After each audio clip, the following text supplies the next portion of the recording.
Hi friends, welcome to Priya சமையல். இன்றைக்கி என்ன வீடியோ பார்க்க போகிறோன்னு பார்த்தீங்கன்னா, இன்றைக்கி வந்து புரட்டாசி சனிக்கிழமை. இன்றைக்கி காலையில் ஒரு 7 மணிக்கெலாம் நான் வந்து மன்னார்குடியில் இருக்கிற பெரிய உழவர் சந்தைக்கு தான் வந்திருக்கேன். நாங்கள் வந்து புரட்டாசி விரதங்கிறதுனால ஜாமான்லாம் வாங்கிட்டு போயிடலாம், காய்கறிலாம் அப்படிங்கிறதுக்காக 7 மணிக்கெலாம் வந்தாச்சு. நான் கூட்டமாகிடும், லேட்டாக வந்தால் கூட்டமாகிடுங்கிறதுக்காக தான் ஒரு 6:45 7 மணிக்கு உழவர் சந்தை போயிடலாம் அப்படிங்கிற முடிவுக்கு வந்தேன். ஆனால் இங்கே வந்து பார்த்தா 7 மணிக்கே சரியான கூட்டம்.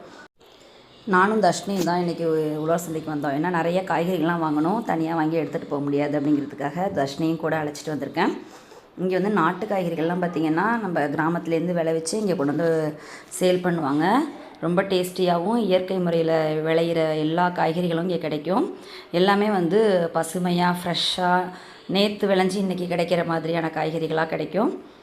கத்திரிக்காய் வந்து அப்படியே பிஞ்சு கத்திரிக்காய், கொல்லை கத்திரிக்காயாக கிடச்சிது.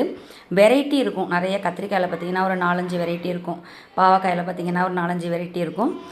நமக்கு பிடிச்ச மாதிரி காய்கறிகள்லாம் வாங்கிட்டு வீட்டுக்கு கிளம்ப வேண்டியது தான். அதே மாதிரி புடலங்காவும் பார்த்திங்கன்னா நீட்டு புடலங்காயும் இருக்கும், சின்ன புடலங்காயும் இருக்கும். எனக்கு வந்து கொஞ்சமாக காய்கறினா நான் வந்து சின்ன உழவர் சந்தையிலே வாங்கிடுவேன். இன்றைக்கி அதிகமாக இருக்குங்கிறதுனால பெரிய உழவர் சந்தைக்கு வந்தேன். இந்த உழவர் சந்தை வந்து இப்போ தற்காலிகமாக தான் இங்கே இயங்கிகிட்ருக்கு. இன்னும் கொஞ்ச நாளில் வந்து இதை இடமாற்றம் பண்ணிவிடுவாங்க. ஏன்னா பஸ் ஸ்டாண்ட் வந்து ரெடி ஆகிட்டுருக்கு. அங்கே தான் உழவர் சந்தை இருந்துச்சு. இப்போ தான் வந்து தற்காலிக உழவர் சந்தை தான் இது. அதனால தான் இடம் கொஞ்சம் கன்ஜெக்ஸ்டடாக இருக்கும். எப்படியோ வாங்கிட்டு வீட்டுக்கும் வந்தாச்சு. எல்லாத்தையும் மறக்காமல் வாங்கணும்னு யோசிச்சுட்டு நம்ம சாமி கும்பிட்றதுக்கு தேவையான அத்தனை வெஜிடபிள்ஸுமே வாங்கிட்டு வந்தாச்சு. அதே மாதிரி பூ, வாழைப்பழம் எல்லாமே வாங்கிட்டேன்.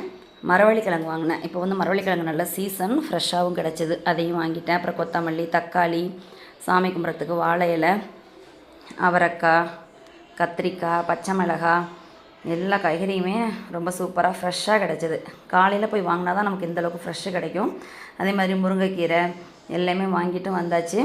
இனிமேல் டிஃபன் முடிச்சுட்டு சாமி கும்பிட்றதுக்கு வேலைகளை ஆரம்பிக்க வேண்டியது தான். தேங்க்ஸ் ஃபார் வாட்சிங்.